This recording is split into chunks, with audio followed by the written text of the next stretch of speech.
ఒక మూడు రోజుల క్రితం కేంద్ర ఆర్థిక మంత్రి నిర్మలా సీతారామన్ గారు నేషనల్ మానిటైజేషన్ పాలసీ జాతీయ ద్రవ్యీకరణ విధానాన్ని దాన్ని నీతి ఆయోగ్ సభ్యులతో కలిసి వివరించడం జరిగింది.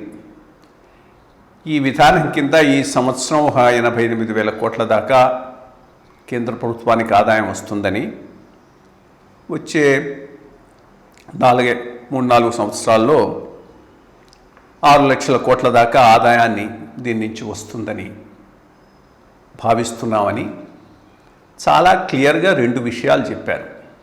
ఒకటి, ఈ జాతీయ ద్రవ్యీకరణ విధానం ద్వారా వచ్చేటటువంటి మొత్తాన్నంతా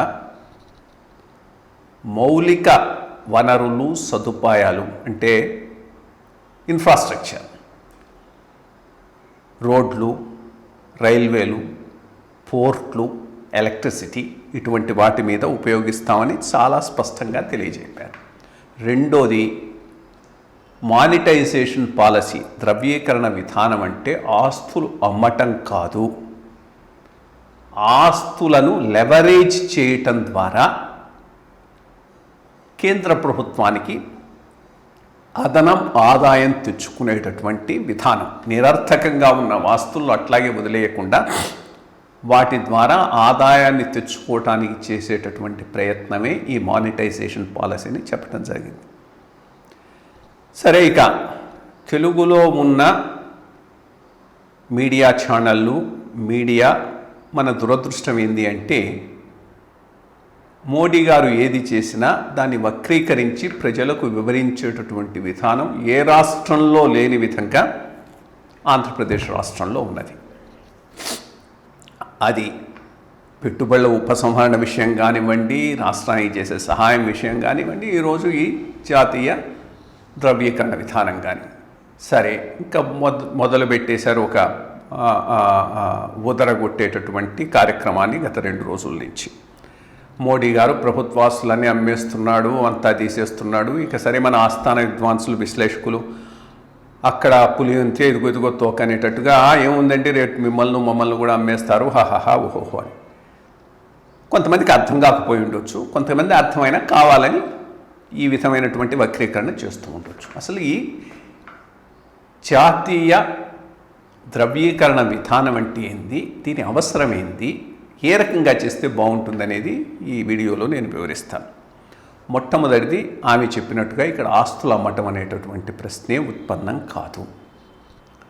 ఒక చిన్న ఉదాహరణ ఇస్తాను.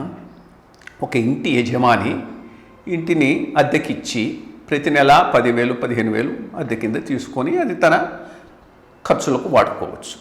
లేదు, ఆయనకు ఇంకొక ఆస్తి సంపాదించాలనేటటువంటి లక్ష్యం ఉంది. అటువంటప్పుడు అద్దెకు వచ్చినటువంటి అద్దెదారుణ్ణి నెల నువ్వు ఇచ్చే బదులు 5 సంవత్సరాలకు నీ అద్దెనంతా ముందుగా నాకు డిపాజిట్ కింద ఇచ్చేసేయి, 5 సంవత్సరాలు నువ్వు ఫ్రీగా ఇంట్లో ఉండు, మెయింటెనెన్స్ అగ్రిమెంట్ ప్రకారంగా చేసుకొని ఉండు, 5 సంవత్సరాల తర్వాత ఇల్లు మళ్ళీ నాకు తిరిగి ఇవ్వాలి అనేటటువంటి అగ్రిమెంట్ చేసుకొని ఆ 5 సంవత్సరాల అద్దె ముందుగా ఈయన చేతిలోకి వచ్చిందో 5 లక్షలు, 10 లక్షలు ఎంత వస్తే అంత, దానిని ఇంకొక ఆస్తి పొందటానికి దాని నుంచి మళ్ళా రాబడి వచ్చేటట్టుగా ప్రయత్నం చేయడానికి చేసేటటువంటి విధానమే ద్రవ్యీకరణ విధానం. దాన్నే ఈనాడు వారు నగదీకరణ అని రాశారు. సో అదే వర్డ్ను వాడదాం, ఎందుకంటే వాళ్ళది స్టాండర్డ్ తెలుగు కాబట్టి. నగదీకరణ విధానం, నేషనల్ మానిటైజేషన్ పాలసీ.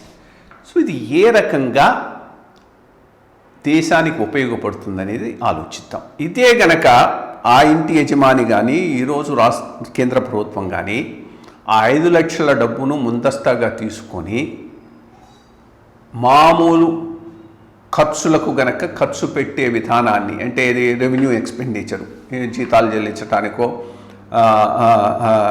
లేకపోతే ఇంకేదైనా ఇటువంటి ఖర్చుల మీదనో కనుక పెడితే, ఆ ఫ్రీబీస్ ఇవ్వటానికో, గుడీస్ ఇవ్వటానికో, అవి ఇవి పనిచేయటానికో కనుక ఖర్చు పెడితే ఇది చాలా ప్రమాదకరమైనటువంటి విధానం.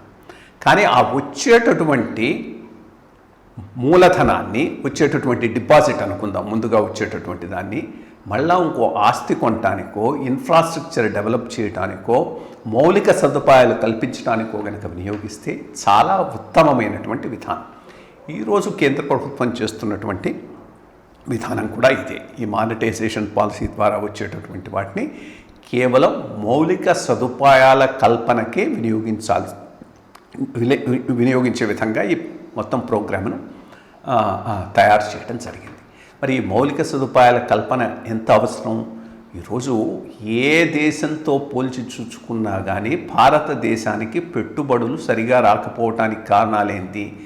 సరైనటువంటి మౌలిక సదుపాయాలు, ఇన్ఫ్రాస్ట్రక్చర్ లేదు. ఇన్ఫ్రాస్ట్రక్చర్ డెవలప్ చేయటం అనేదే ప్రధానమైనటువంటి ప్రభుత్వ బాధ్యత. అది ప్రైవేట్ వాళ్ళు చేసేటటువంటి అవకాశం అంత ఎక్కువగా ఉండకపోవచ్చు. అక్కడ ఎక్కువ ఇన్వెస్ట్మెంట్స్ ప్రభుత్వమే పెట్టాల్సి ఉంటుంది. దానికి కావాల్సిన డబ్బులు ఏ రకంగా సంపాదించుకోవాలి? మనకు వచ్చే రెవెన్యూ కనుక మామూలు జీతాలు ఇవ్వడానికి వాటికి పోను మిగిలితే దాంతో ఖర్చు పెట్టవచ్చు. ఆ పరిస్థితి లేదు. అప్పు చేసి చేయొచ్చు. అప్పు చేస్తే దానివల్ల ఉండేటటువంటి బ్యాడ్ ఎఫెక్ట్స్ ఏంటంటే, అప్పు కనుక ఎక్కువ చేస్తే అప్పు చెల్లించాల్సింది ప్రభుత్వం కాబట్టి దానిని పరిగణలోకి తీసుకొని ఎంత ఎక్కువ నువ్వు డెఫిసిట్ ఫైనాన్సింగ్ చేస్తే దానికి అనుగుణంగా ద్రవ్యోల్బణం పెరిగేటటువంటి అవకాశం ఉన్నది. కాబట్టి ఒక పరిమితిని మించి అప్పు చేయటం అనేది దేశ ఆర్థిక వ్యవస్థకు మంచిది కాదు. సో అటువంటప్పుడు దానికి ప్రత్యామ్నాయంగా ఈ ద్రవ్యీకరణ విధానాన్ని ఉపయోగించి రిసోర్సెస్ను మొబిలైజ్ చేసి వాటిని మౌలిక సదుపాయాల మీద ఖర్చు పెట్టడం అనేది చాలా ఉత్తమమైనటువంటి విధానం. నిరర్థకంగా పడి ఉన్నటువంటి ఆస్తులను వాడుకొని వాటి ద్వారా దేశంలో మౌలిక సదుపాయాల కల్పనకు ఒక పెద్ద ఎత్తున యాక్టివిటీని మొదలెట్టారు. సో ఇది ఎవరైనా స్వాగతించాలి. దీని గురించి కొద్దిగా అవగాహన ఎవరైనా కానీ ఇది మంచి పని అని అంటారు. ఇక రెండవది, ఇక స్టాండర్డ్ డైలాగులు మన విశ్లేషకులవి, మన మీడియావి అంతా దానికి అంబానీకి అమ్మేస్తున్నారు. నిన్న అవి చెప్పింది ఒక ప్రపోజల్. దీని తరువాత యాక్షన్ ప్లాన్ ఒకటి తయారు చేసుకోవాలి. ఆ యాక్షన్ ప్లాన్ ప్రకారంగా ఏవేవైతే మానిటైజ్ చేయదలుచుకున్నారో, ద్రవ్యీకరణ చేయదలుచుకున్నారో వాటన్నిటికీ ఒక వాల్యూను వీళ్ళు ఆపాదించాలి. వాల్యూ ఆపాదించిన తర్వాత టెండర్లు పిలవాలి. టెండర్లలో కండిషన్స్ పెట్టాలి. దాని మీద ఎవడైనా రెస్పాండ్ అయ్యి రావాలి. వచ్చిన తర్వాత ఫైనలైజ్ చేయాలి. ఇంత పెద్ద ప్రాసెస్ ఇన్వాల్వ్ అయి ఉన్నది. ఒక బిగినింగ్లోనే అయిపోయింది, వాళ్ళకి అనిపేశారు, వీళ్ళకి ఇచ్చేశారని ఈ రకమైన వ్యాఖ్యానాలు చేసి అక్కడ ఎటువంటి బేసిస్ లేకుండా మాట్లాడేటువంటి వాళ్ళు ప్రజాభిప్రాయాన్ని మలిచినంత కాలం నా ఉద్దేశంలో ఆంధ్ర రాష్ట్రం నష్టపోతున్నది. ఇప్పుడే కాదు, అంతకుముందు కూడా ఇదే రకమైన విధానాల ద్వారా నష్టపోయినాం, ఇంకా కూడా నష్టపోతూ ఉంటాం. ఈ రెండు విషయాలు అడగవచ్చు, తప్పకుండా అడగాలి. ఎప్పుడు ప్రాసెస్ ఫైనలైజ్ అయిన తర్వాత పారదర్శకంగా జరగకపోయినా, దాంట్లో ఏదైనా కుంభకోణం ఉన్నా తప్పకుండా నిలదీయాలి. ఎవరైనా నిలదీయాలి, దానికి ఏమీ ఇది లేదు. రెండోది, ఆ వచ్చేటటువంటి ధనాన్ని మౌలిక సదుపాయాలకు కాకుండా మా ఆంధ్రప్రదేశ్ రాష్ట్రంలో ఈరోజు జరుగుతున్నట్టుగా తమ వ్యక్తిగత కీర్తి ప్రతిష్టలను పెంచుకోవటం కోసంగా విచ్చలవిడిగా అప్పులు చేసి ఏ రకంగా ఉంటే ఆ రకంగా డబ్బులన్నీ లాగేసి అన్నీ పనిచేసే విధానం ఉంటే దాన్ని ప్రశ్నించవచ్చు. అది లేదు, మేము వచ్చేటటువంటి డబ్బులన్నింటినీ మౌలిక సదుపాయాల కోసమే ఖర్చు పెడతామని ఈ మొత్తం విధి విధానాలను వివరించిన తర్వాత కూడా దీనిని వక్రీకరించేటటువంటి ప్రధానమైనటువంటి పాత్ర మరి మన మీడియా తీసుకున్నది. ఈ పరిస్థితి మిగిలిన మీడియాలో లేదు. ఇన్ఫ్యాక్ట్ నిన్న ఎవరైనా కనుక కాస్త తెలిసిన వాళ్ళు 4-5 ఇంగ్లీష్ న్యూస్ పేపర్లో ఎడిటోరియల్స్ చదువుకుంటూ ఉంటే అర్థమవుతుంది. ఈ విధానాన్ని అన్ని పేపర్లు కాస్త దీని మీద అవగాహన ఉన్నటువంటి అన్ని పేపర్లు స్వాగతించాయి. ఎకనామిక్ టైమ్స్ అయితే మోస్ట్ ఇన్నోవేటివ్ అప్రోచ్ అంటూ రాసుకొచ్చాడు. మరి ఈ రకంగా జరుగుతున్నటువంటి ఈ ఇన్ఫర్మేషన్ను, ఈ డిస్ఇన్ఫర్మేషన్ క్యాంపెయిన్ను కొంతవరకు ఎదుర్కొందామనే ఉద్దేశంతో ఈ వీడియోని నేను రిలీజ్ చేస్తూ ఉన్నాను ఐవేఆర్ టాక్స్ కింద.